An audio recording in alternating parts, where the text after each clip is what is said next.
আপুনি ইয়াত কিমান মাহ আগত আহিছে? 4 মাহ হৈছে। আপোনাৰ স্বামী ক'ত আছে? হা? কি মৰি গৈছে? অলপ জোৰকে কওক। আৰু আপোনাৰ ঘৰ ক'ত আছে? অৰিজিনেলি ক'ৰ পৰা? নগাঁও। আপুনি অসমৰ মুখ্যমন্ত্ৰীৰ নাম নাজানে? কি নাম ক'লে আপুনি? একবাৰ আকৌ কওকচোন, অলপ জোৰকে কওক। হাছিনা বেগম কোন আছে? অসমৰ মুখ্যমন্ত্ৰী। ক'ত? মহিলাবাৰী ক'ত? নগাঁও। আচ্ছা, এই কিমান বছৰৰ পৰা আছে ইয়াত? 4 মাহ হ'লে। 4 মাহ। কোনে আনিছিলে আপোনাক? মই এতিয়া কাজ কৰিবলৈ আহিছোঁ। কোনে আনিছিলে? কোনে? মই এতিয়া বন্ধু আছিল যে, কি নাম? দলিল। বৰ্তমান ক'ত আছে তেওঁ?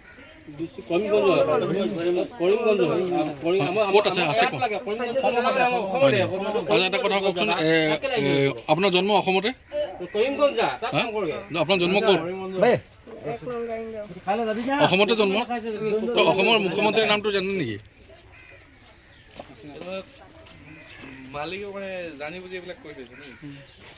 অসমৰ মুখ্যমন্ত্ৰী জানে নাম? আপুনি পঢ়া শুনা কৰিছে নাই? নাই কৰা। মুখ্যমন্ত্ৰী নাম এবাৰ কৈছিলে, কি নাম আছিলে? আমি পাহৰি গ'লো। কচোন কি আছিলে? কৈ দিয়ক। হে? শুদ্ধ একদম এক নম্বৰ শুদ্ধ। কি নাম আছিলে? হাছিনা বেগম। মুখ্যমন্ত্ৰী আমাৰ হাছিনা বেগম। মামাৰ কাৰণে ভাল নিউজ এটা কৈছে আকৌ। মামাৰ কাৰণে ভাল নিউজ কৈছে।